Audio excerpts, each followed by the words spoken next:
to thank you guys all for coming today. I'm giving my speech on Alaska for Mr. Zarda. Alaska. Spending time in nature is a great place, or is something we all enjoy.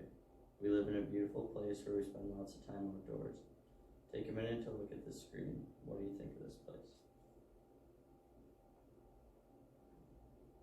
I'd like to see it in real life.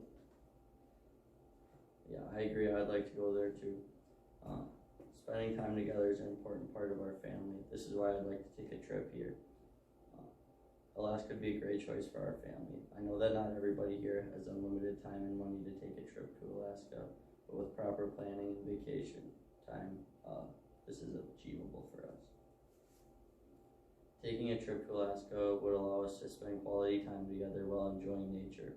We could experience a brand new place to all of us and participate in activities that would only be possible in the state of Alaska. The beautiful Denali National Park is located in Alaska and is only 125 miles from Fairbanks International Airport. Whale watching is one of the most common tours booked by visitors, and there are 265 moderate hiking trails to choose from in Alaska. With Mom having flight benefits, it has minimized one of the biggest expenses of traveling. During this speech, I'm going to cover the pandemic traveling guidelines and costs involved in activities available in Alaska. I'm excited to share with you the research I've done on this topic because it fits in the desires of our family. Taking a family trip to Alaska would be cost effective and enjoyable for our family at this time in our lives. First, I'd like to address the traveling at this time. Since the pandemic began, there have been a lot of travel restrictions put in place. There are many places that travel isn't allowed at or at all, or the quarantine is mandatory.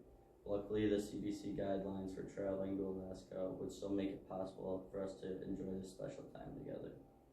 Let me begin by explaining the traveling guidelines in place. First, I want to share the mask traveling guidelines, that they're all just like Wisconsin, and that you have to wear one at all times and stay away from people within at least 6 feet. And then all travelers into, without, of, or in the United States on airplanes, ships, ferries, trains, subways, buses, taxis, and ride shares are required to wear a mask.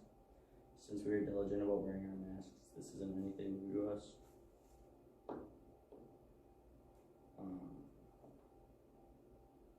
As long as they can show that we've had a recent qualifying negative COVID test, we'd be required to bring printed proof of qualifying negative COVID-19 test taken no more than 72 hours prior to getting there. Both the results and completed travel declaration and self-isolation plan need to be submitted upon arrival in Alaska. All of us have taken COVID tests before, so we know this won't take long and there wouldn't be any extra cost involved because our insurance pays for the cost of testing. While traveling in Alaska, they suggest that we follow the same guidelines we have in place in Wisconsin, wearing a mask in all public places and following the social distance guidelines. Alaska has some of the lowest numbers of COVID cases in the country, which makes it even more appealing for a vacation destination. Next, I'd like to address the costs involved in traveling to Alaska. As I mentioned before, a big reason is the cost factor of traveling. That is one of the biggest reasons people don't travel, and then we don't have to worry about that part. Using the fare prices of the Alaskan Railroad and the Avis car rental center. During our time in Alaska, it'd be safe to say that transportation costs would be around $900. It could even be less than that because Mom gets promotional deals from Avis for being a valued member. Lodging would be very reasonable. Using an Airbnb, I found the perfect location right next to Denali National Park. It is very economical and more inviting than a hotel room. It offers enough space for all of us, and we have the opportunity to prepare our own meals if we all desire. The cost of lodging for an entire week was $639. A week at the Super 8 Hotel in Anigo for 1 week would be $1,350. Now, where would you rather stay, Anigo Super 8 or a cabin near Denali national park in Alaska. With the money saved on lodging, there may even be more money left over in the budget for investing. Could even put that in my Roth IRA if you wanted. In the budget, since we have flexibility of flight times because of the flight benefits, we could stay an extra day or two while still trying to stay within the budget. Another point I want to cover is the best time to visit Alaska, according to Bob Kaufman, the founder of Alaska.org. The peak summer season for Alaskan travel runs mid-June to mid-August. This would be the perfect time for our family to travel because we are all on the summer vacation at that time. For all of the cost projections, I used this week of June 20th through June 27th, 2021. This would allow us all to relax for at least a week after we complete our school schedules and give us time to pack for the trip without feeling rushed. Having the peak travel season coincide with our personal schedules is another great reason for our trip to Alaska. Will be great for our family. The last point I want to cover is the activities we would all be enjoying while in Alaska. Since we're all physically fit, all of us would be able to participate in the opportunities covered in Alaska.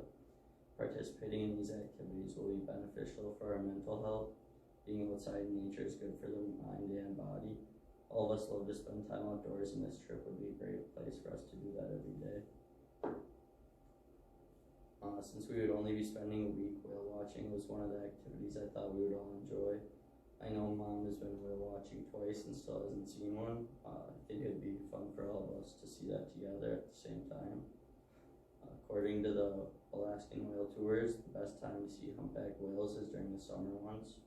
June and July are the best months for seeing these enormous whales. Over 500 humpback whales make Alaska's Inside Passage their home during the months of summer and in the land of the midnight sun. Fishing charters are another activity I think we would all enjoy. Catching salmon in Alaska would be quite different than catching bluegills on Lake George. Catching a 20-pound salmon is like catching a 50-inch muskie on Lake George. And ending the day by eating fish we caught would be satisfying and cost-effective. And then June 21st marks the longest day of the year in Alaska, so we would have nearly 20 hours of daylight to enjoy each day for our vacation. That would be a big bonus for our hiking vacations or excursions. In conclusion, taking a family vacation to Alaska would be a nice way to celebrate the end of the school year for all of us, and we would be able to enjoy the Alaskan outdoors and make memories last.